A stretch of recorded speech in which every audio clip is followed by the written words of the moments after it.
তোমাদের আজকে আমি পর্যায় সারণীর একটা গুরুত্বপূর্ণ অংশ পড়াবো এবং পর্যায় সারণীটা আমি খণ্ড খণ্ড করে পড়াবো। তারপর এই 4টি খণ্ড করব। 4টি খণ্ডকে একত্রিত করার পর একটা পূর্ণাঙ্গ পর্যায় সারণী হবে। খণ্ড খণ্ড করে পড়ার কারণ হইল তাহলে তোমরা জিনিসগুলো মনে রাখার একটু সুবিধা হবে। যেমন আজকে যে খণ্ডটা পড়াবো সেটা এইরকম একটা স্তম্ভ দিলাম।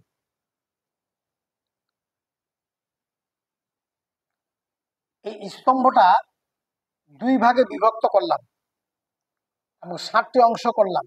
1, 2, 3, 4, 5, 6 এবং 7, অর্থাৎ 1, 2, 3, 4, 5, 6 and 7. That is, these are periodic number, 7 period. আর এটা হলো গ্রুপ, 1 নম্বর গ্রুপ, 2 নম্বর গ্রুপ। তাহলে 1 নম্বর এবং 2 নম্বর গ্রুপে ঘর সংখ্যা আছে 14টা, 7টা করে 14টা। এবং এই ঘরগুলোর যে নাম্বার বসাই, তাহলে এটাকে আমরা 1 নাম্বার দেব। এখান থেকে শুরু করব, এখান থেকে beginning here, this is first. তারপরে এর সঙ্গে আমরা 2 প্লাস করলে হবে 3, অর্থাৎ 1 + 2 তাহলে হলো 3। অর্থাৎ 2টার পরে ব্যবধান 1 এবং 2, 3 নাম্বারটা একের সঙ্গে মিলে গেল, ধর্মের প্রায় সাদৃশ্য হইল। এই 3-এর সঙ্গে যদি 8 যোগ করি আমরা, তাহলে হবে 11। এই 11-এর সঙ্গে যদি আবার আমরা 8 যোগ করি তাহলে হবে এটা 19। 19-এর সঙ্গে যদি আমরা 18 যোগ করি তাহলে এটা হবে 37। অনুরূপভাবে এর সঙ্গে 18 যোগ করলে হবে এটা 55। এর সঙ্গে 32 যোগ করলে হবে 87।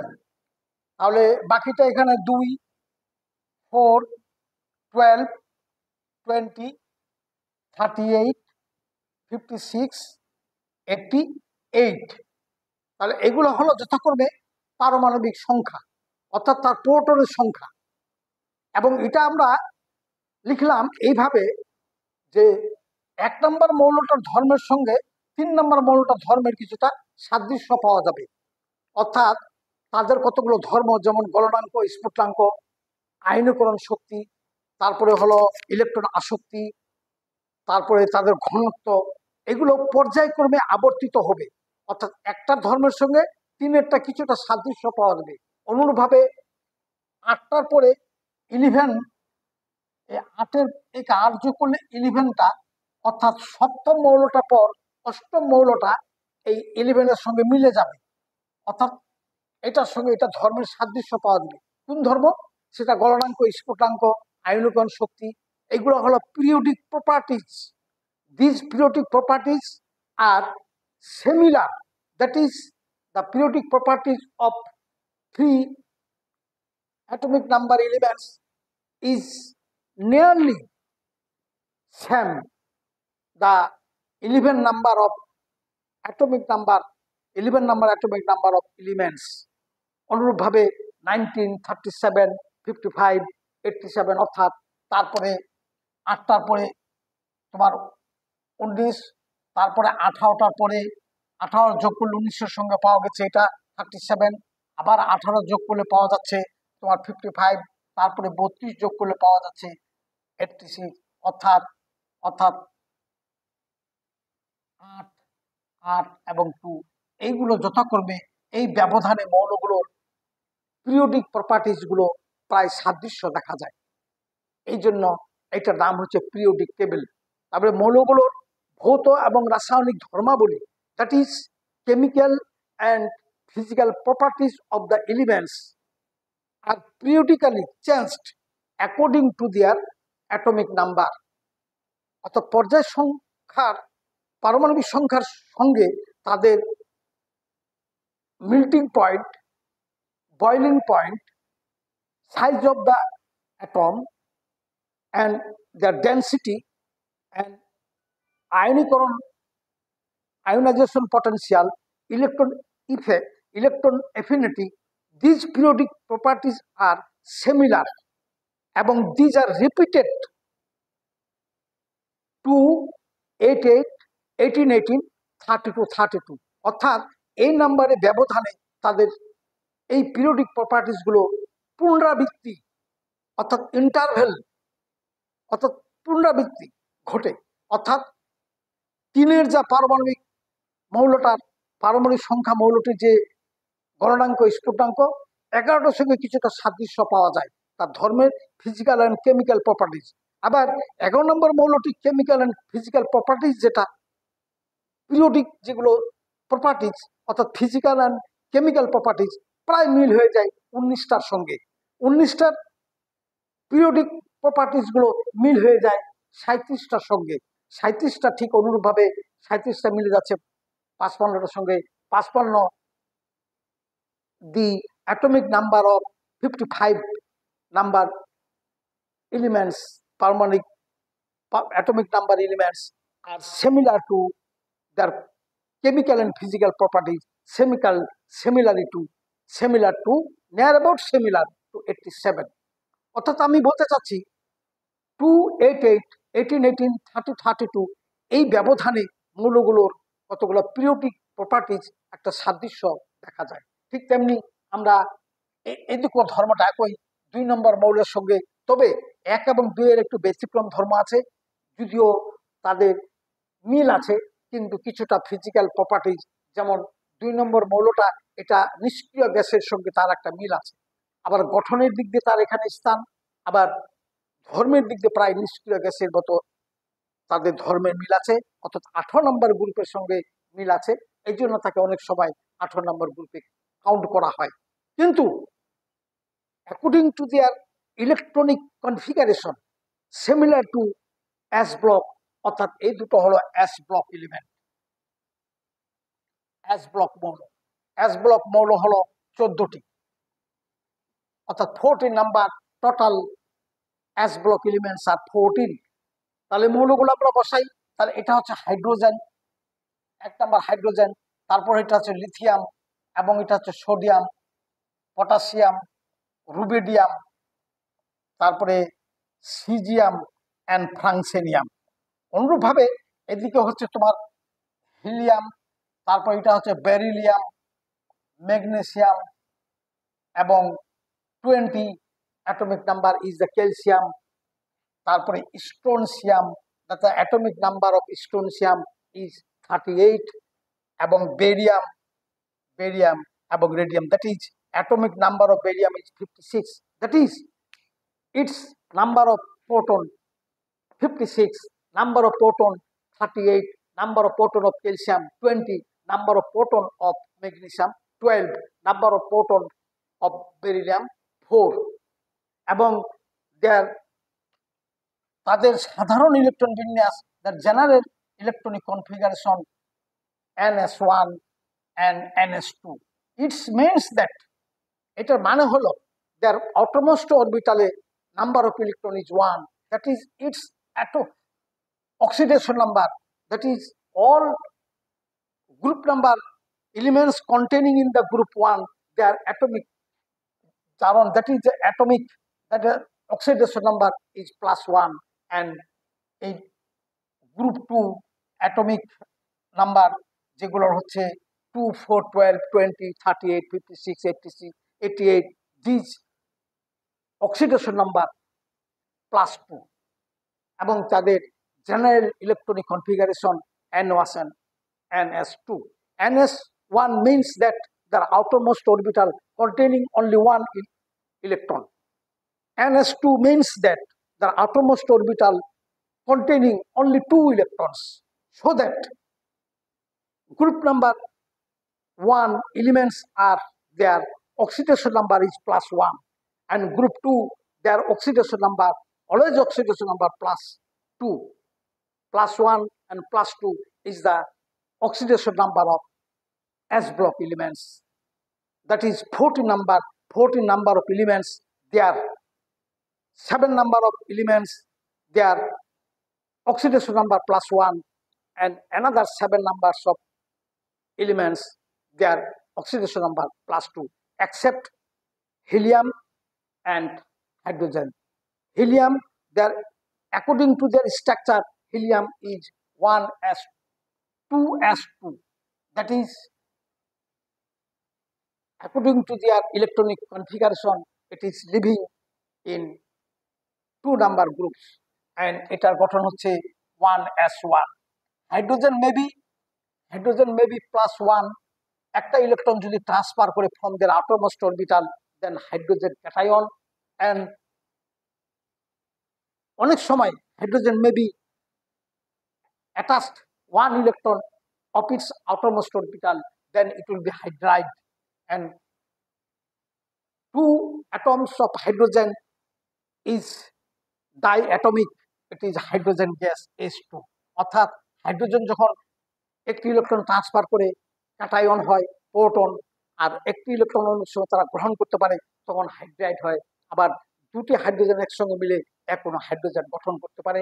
এই জন্য এইগুলোর সঙ্গে এটা ব্যতিক্রম। কারণ লিথিয়াম কখনো L2 হয় না, সোডিয়াম কখনো N2 হয় না, পটাশিয়াম কখনো K2 হয় না, কম হয় না প্রায়। অর্থাৎ এরা দ্বিপরমাণুক নয়, কিন্তু হাইড্রোজেন দ্বিপরমাণুক। ঠিক তেমনি হিলিয়ামের দিক দিয়ে দেখা যাবে, হিলিয়াম এর গঠনে দেখা যাবে আউটারমোস্ট অরবিটালে 1s2 দুটি ইলেকট্রন, এটা স্বাভাবিক গ্যাস এবং এটা 18 নম্বর গ্রুপের সঙ্গে তার মিল আছে, এই জন্য এটা নিষ্ক্রিয় গ্যাস। কিন্তু গঠনের দিক দিয়ে 1s2 অর্থাৎ এস ব্লক মৌলের সঙ্গে মিলে যায়, কিন্তু বস্তুর সঙ্গে হিলিয়াম কখনো এটা হবে না, হিলিয়াম কখনো এটা খুব কম হয়, আর হিলিয়াম এভাবেও লেখা যায় না, দ্যাট ইজ আবার অন্যভাবে বেরিলিয়াম, ম্যাগনেসিয়াম এভাবে মানে এই হাইড্রোজেনের মতো H2 লেখা যায় না। কাজেই হাইড্রোজেন এন্ড হিলিয়াম এই দুটো মৌলের এস ব্লক মৌল হইল গঠনের দিক দিয়ে এস ব্লক মৌল, কিন্তু ধর্মের দিক দিয়ে তাদের ব্যতিক্রম কিছুটা লক্ষ্য করা যায়। যেমন হিলিয়ামকে 18 নম্বর গ্রুপের সঙ্গে বিবেচনা করা হয়, অনুরূপভাবে হাইড্রোজেনকে 17 নম্বর গ্রুপের সঙ্গে তাদের সাদৃশ্য পাওয়া যায়। এই হলো হাইড্রোজেন এবং হিলিয়ামের সঙ্গে ব্যতিক্রম ধর্মটা। এখন আমরা এই মৌলগুলোর যদি আমরা ইলেকট্রন বিন্যাস করি, এই মৌলগুলোর সংক্ষিপ্ত ইলেকট্রন বিন্যাস হবে 1 2, এটার বিন্যাস হবে যেমন 1 নম্বর পর্যায়ে 1s2, এটা হিলিয়ামের পরে তার স্থান 3, এটা হলো 11, নিয়নের পরে তার অবস্থান, নিয়নের পরে এই 11, এটা হলো ক্রিপ্টন,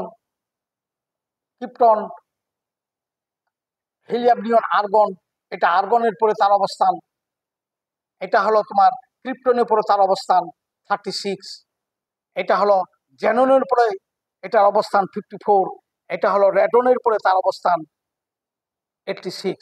অর্থাৎ হাইড্রোজেন হিলিয়ামের পরে লিথিয়াম, নিয়নের পরে সোডিয়াম, তারপরে আর্গনের পরে পটাশিয়াম, ক্রিপ্টনের পরে রুবিডিয়াম, জ্যাননের পরে সিজিয়াম এবং রেডনের পরে ফ্রান্সেনিয়াম।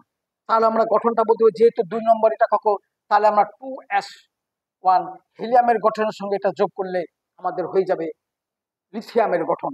অনুরূপভাবে এটা হয়ে যাবে 3s1, এটা হয়ে যাবে 4, তাহলে 4s1, এটা যদি 5 নম্বরে তাহলে এটা হবে 5s1, এটা হবে 6s1, এটা হবে 7s1।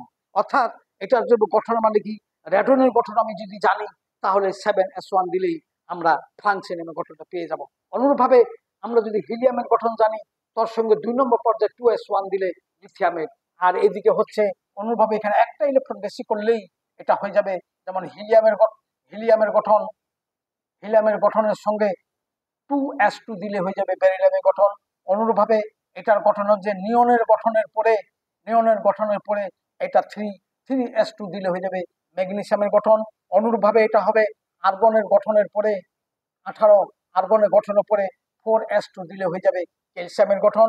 অনুরূপভাবে এটা হয়ে যাবে ক্রিপ্টনের গঠনের পরে, ক্রিপ্টন 36, এটার গঠনের পরে যদি আমরা 5s2 দিই তাহলে হয়ে যাবে স্টোনসিয়ামের গঠন।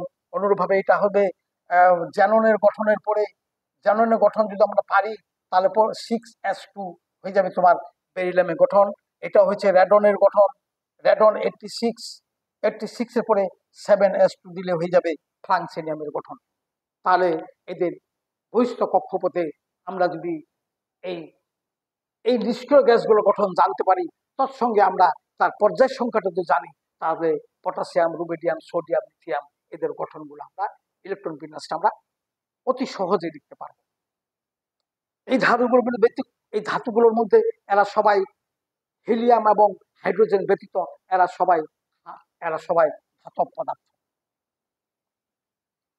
এরা সবাই ধাতব পদার্থ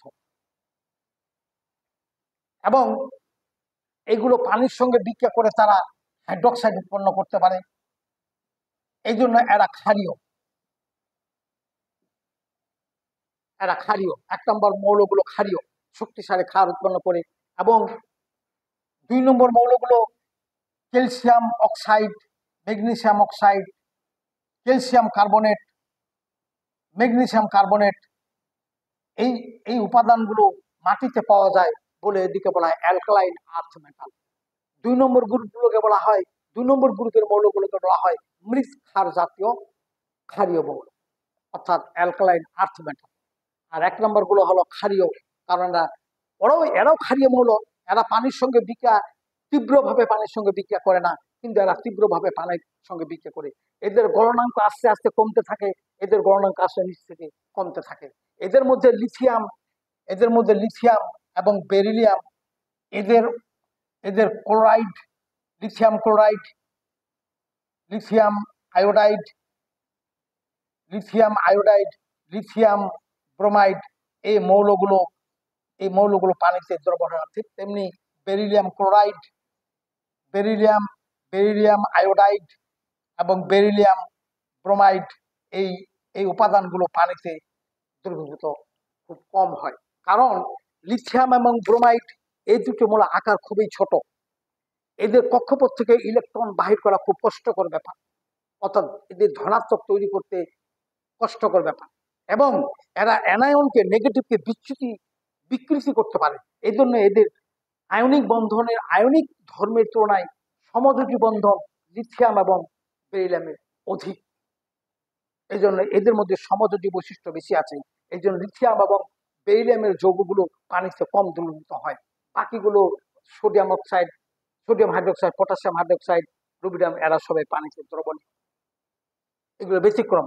আবার ম্যাগনেসিয়াম, বেরিলিয়াম এবং ম্যাগনেসিয়াম, এই দুটো মৌল খুবই ক্ষুদ্র এবং তাদের বাহিরের ইলেকট্রনটা নিউক্লিয়াসের সঙ্গে খুব শক্তিশালী আবদ্ধ, very strongly outermost orbital attached to the nucleus in the case of beryllium and magnesium, and the size of the atom is very short.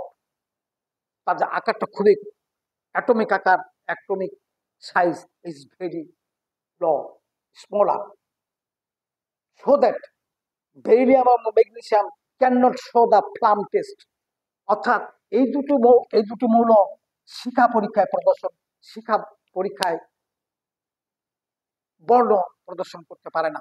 শিখা পরীক্ষাটা হইল যখন এই মৌলগুলোকে তাদের অক্সাইডগুলোকে, তাদের যৌগগুলোকে যখন হাইড্রোক্লোরিক অ্যাসিডে দ্রবীভূত করার পর তাদের প্লাটিনিয়াম তার দিয়ে আগুনের শিখা ধরলে বাইরের ইলেকট্রন উত্তেজিত হয়ে উপরে কক্ষে চলে যায় এবং খুব দ্রুত আবার উচ্চ কক্ষ থেকে তারা আবার নিম্ন কক্ষে খুব তাড়াতাড়ি চলে আসে। ফলে তাদের একটা বর্ণ দেখায়। বর্ণ ওই যে ফিরে আসে, এরকম একটা দৃশ্যমান তরঙ্গ দৈর্ঘ্যের মধ্যে থাকে। এই জন্য এই বাকিগুলো বেরিলিয়াম এবং ম্যাগনেসিয়াম বাকিগুলো এবং হাইড্রোজেন, হিলিয়াম বললাম, এগুলো বাদ দিয়ে বাকি মৌলগুলো শিখা পরীক্ষা প্রদর্শন করে। অর্থাৎ হাইড্রোজেন, হিলিয়ামের তো ব্যতিক্রম। এই বেরিলিয়াম, ম্যাগনেসিয়াম বাদ দিয়ে বাকি lithium, sodium, potassium, rubidium, caesium, francium, calcium, strontium, barium, radium, এরা সবাই শিখা পরীক্ষায় তাদের বৈশিষ্ট্যপূর্ণ শিখা ধর্ম প্রদর্শন করতে পারে, অ্যাকসেপ্ট বেরিলিয়াম এবং ম্যাগনেসিয়াম। এদের আবার আরেকটা ধর্ম হইল, এরা আবার করে কি হাইড্রোজেন গঠন করে হাইড্রাইড গঠন করতে পারে। যেমন সোডিয়াম হাইড্রাইড, পটাশিয়াম, যেমন সোডিয়াম হাইড্রোজেন বিক্রিয়া করে sodium hydride, potassium hydride, calcium hydride, magnesium hydride, এগুলো মূল্যবান যৌগ হাইড্রাইড গঠন করতে পারে। অর্থাৎ এই যে plus minus +2 minus magnesium minus +2 -1, অর্থাৎ এরা হাইড্রাইড গঠন করতে পারে। আবার কার্বনের সঙ্গে বিক্রিয়া করে এরা কার্বাইড গঠন করতে পারে, এক্সেপ্ট হাইড্রোজেন এবং হিলিয়াম। কাজেই এরা অক্সাইডও গঠন করতে পারে, হাইড্রাইডও গঠন করে, কার্বাইড গঠন করতে পারে। এদের গলনাঙ্ক স্ফুটনাঙ্ক অপেক্ষাকৃত কম, এরা নরম ধাতু। তবে এরা যখন ইলেকট্রন ছেড়ে দেয় বাইরে কোনো ইলেকট্রন থাকে না, এই জন্য ডায়াম্যাগনেটিক। যেমন এই ইলেকট্রন ছাড়লে তখন এই ইলেকট্রন যখন ছাড়ে দিয়ে তখন এটা এই পজিটিভ হয়ে যাবে, পজিটিভ হয়ে গেলে ইলেকট্রন ছাড় দিলে পজিটিভ, তখন বাহির কক্ষপথে তাদের বেজোর ইলেকট্রন থাকে না। এই জন্য এই মৌলগুলো হিলিয়াম এবং হাইড্রোজেন বাদ দিয়ে এরা ডায়াম্যাগনেটিক, অর্থাৎ চৌম্বকের প্রতি আকৃষ্ট এরা হয় না। যদিও ধাতব পদার্থ, এরা নরম, সফট মেটাল, ছুরি বা কাঁচি দিয়ে কাটা যায়। অপরদিকে সোডিয়াম এত পানির সঙ্গে তীব্র বিক্রিয়া করে সোডিয়াম হাইড্রোক্সাইড উৎপন্ন করে। এই জন্য সোডিয়ামকে পানিতে রাখা যায়, কেরোসিন তেলে নিমজ্জিত করে রাখতে হয়, কারণ এই সোডিয়াম পানির সঙ্গে তীব্র আকারে বিক্রিয়া করে হাইড্রোজেন ছেড়ে দেয়। এই জন্য সোডিয়ামকে সবসময় কেরোসিনে রাখা হয়, ডুবে রাখা হয়, সংরক্ষণ করা হয়। এই হলো অ্যাস ব্লক মৌলগুলো সম্বন্ধে মোটামুটি ধারণা। তাহলে প্রশ্ন হতে পারে অ্যাস ব্লক মৌল কাকে বলে? বাইরের কক্ষপথে এস কক্ষে পর্যায়ক্রমে ইলেকট্রনগুলো বাইরের এস উপশক্তি স্তরে ইলেকট্রন যখন পর্যায়ক্রমে প্রবেশ করে, these elements are s block elements. কয়টা এলিমেন্ট আছে? Total number of s block elements are 14. Their electronic configuration, outermost electronic configuration is ns1 ns2. They are +1 and +2, their oxidation number. They are all metals except hydrogen and helium. Beryllium or magnesium cannot show the Plum test because beryllium or magnesium is the atomic size is very low and the atomic density is very high. That is, their outermost orbital electron is highly attacked with the nucleus, so that outermost electron, beryllium or magnesium, cannot be transferred, cannot be excited to the another energy level, so that beryllium or magnesium শিখা পরীক্ষা does not show the Plum test. আর বাকিগুলো hydrogen helium তো বললাম ব্যতিক্রম, বাকিগুলো beryllium আর magnesium বাকিগুলো হলো শিখা পরীক্ষায় প্রদর্শন করে। শিখা পরীক্ষাটা হলো যখন কোনো মৌলগুলোকে যখন শিখার মধ্যে ধরা হয়, তাদের বাইরের ইলেকট্রন উত্তেজিত হয়ে শক্তি শোষণ করে উত্তেজিত হয়ে উপরে শক্তি স্তরে যায় এবং দ্রুত ফিরে আসে। এই ফিরে আসার সময় যে বর্ণটা, যে তরঙ্গ দৈর্ঘ্যটা দেয়, সেই তরঙ্গ দৈর্ঘ্যটা আমাদের দৃশ্যমান আলোর সঙ্গে মিলে যায়।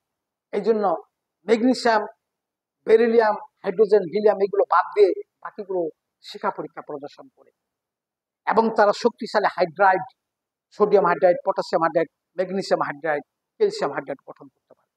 এরা কার্বনের সঙ্গে কার্বাইড গঠন করতে পারে। আর হাইড্রোজেন, হিলিয়াম, হাইড্রোজেন ধনাত্মক, ঋণাত্মক এবং দ্বিপরমাণু। এই জন্য 17 নম্বর গ্রুপের সঙ্গে হাইড্রোজেনের মিল আছে। আর হিলিয়াম নিষ্ক্রিয়, গ্যাসীয়, এরা নিষ্ক্রিয় গুলোর সঙ্গে মিল আছে। এই জন্য তাকে অনেক সময় প্রায় তাকে 18 নম্বর গ্রুপের মধ্যে স্থান দেওয়া হয়। হিলিয়াম একটা নিষ্ক্রিয় মৌল। আর বাকিগুলো সবগুলো হলো ধাতব পদার্থ, এরা দ্বিপরমাণু নয়। এদের আয়নীকরণ আস্তে আস্তে, এদের আয়নীকরণ সবচেয়ে কম, এদের গলনাঙ্ক উপর থেকে নিচে আস্তে আস্তে কমতে থাকে।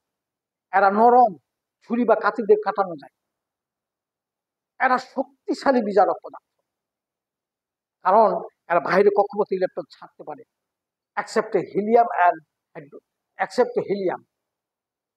হাইড্রোজেনও ছাড়তে পারে, কারণ হাইড্রোজেন ক্যাটায়ন হতে পারে, অ্যানায়ন হতে পারে, হাইড্রাইড হতে পারে এবং দ্বিপরমাণু হাইড্রোজেন গ্যাস উৎপন্ন করে। এই হলো অ্যাস ব্লক মৌলগুলোর মধ্যে অনেক এমসিকিউ আছে।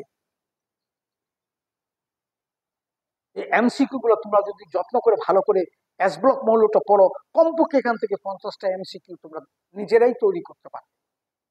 যখনই তোমরা এস ব্লক মৌলের 50টা কমপক্ষে এমসিকিউ তৈরি করতে পারবে নিজেরাই, তখন মনে করবে যে এস ব্লক মৌল সম্বন্ধে তোমাদের একটা যথেষ্ট ধারণা হয়ে গেল। কারণ হতাশার কোনো জায়গা নেই। প্রতিদিন জিনিসটা প্রতিদিন যদি নিয়ন্ত্রণের মধ্যে রাখা যায়, তাহলে পড়াটা অনেক সহজ হয়ে যায়। এই আমি একটা খণ্ড অংশ পড়াইলাম, সেটা হলো এস ব্লক মৌল। এস ব্লক মৌলগুলো সাধারণ ধর্ম, তাদের রাসায়নিক বিক্রিয়া, তাদের chemical and physical and chemical properties সম্বন্ধে একটা ধারণা দেওয়া হলো। কারণ এগুলো স্বল্প এই ক্লাসের মধ্যে এগুলো নোট করে দেওয়া সম্ভব না, এগুলো পড়লেই তোমরা বুঝতে পারবে। এবং তারা 1 থেকে 7 নম্বর গ্রুপ পর্যায় পর্যন্ত স্থান, তাদের 1 নম্বর 2 নম্বর গ্রুপে তাদের তাদের বাইরে কখনো 1টি বা 2টি ইলেকট্রন। 1 নম্বর গ্রুপগুলো হলো ক্ষারীয় মৌল, 2 নম্বর হলো মৃৎ ক্ষারীয়। কেননা ক্যালসিয়াম অক্সাইড এবং ম্যাগনেসিয়াম অক্সাইড ও তাদের কার্বনেট মাটিতে পাওয়া যায়, এই জন্য তারা হলো আর্থ অ্যালকালাইন ম্যাটার। আর 1 নম্বর গ্রুপের মৌলগুলো শক্তিশালী ক্ষার উৎপন্ন করতে পারে। এই মৌলগুলো সবাই হাইড্রাইড উৎপন্ন করতে পারে, কার্বাইড উৎপন্ন করতে পারে, পানির সঙ্গে বিক্রিয়া করে হাইড্রোক্সাইড উৎপন্ন করে। তবে ক্যালসিয়াম অক্সাইড, ম্যাগনেসিয়াম অক্সাইড ও barium hydroxide, calcium hydroxide, magnesium hydroxide, barium এর এর হাইড্রোক্সাইড গুলো ইনসলিবল ইন ওয়াটার, বাকিগুলো soluble in water, highly soluble in water. আর sodium highly reactive with water, so sodium can not be preserved in water, sodium can be preserved in kerosene তেল, kerosene oil. Kerosene তেলে রাখা না, কারণ পানির মধ্যে সে আগুন ধরে যায় সোডিয়াম। এদের আয়নকরণ শক্তি সবচেয়ে কম, এদের গলনাঙ্ক উপর থেকে নিচে কমতে থাকে। হাইড্রোজেন এবং হিলিয়াম তাদের ব্যতিক্রম ধর্ম, কিন্তু গঠনের দিক দিয়ে তারা এস ব্লক মৌল, ধর্মের দিক দিয়ে তাদেরকে এস ব্লক মৌল হিসেবে বিবেচনা করা যায় না, ব্যতিক্রম। এই হলো এস ব্লক মৌল সম্বন্ধে তোমাদের মোটামুটি একটা কথাবার্তা। এখান থেকে ওই তো আগেই বললাম, যদি 50টা এমসিকিউ উদ্ধার করতে পারো, তাহলে কিন্তু তোমরা এস ব্লক মৌল সম্বন্ধে একটা মোটামুটি ধারণা করতে পারবে। তোমাদের সকলকেই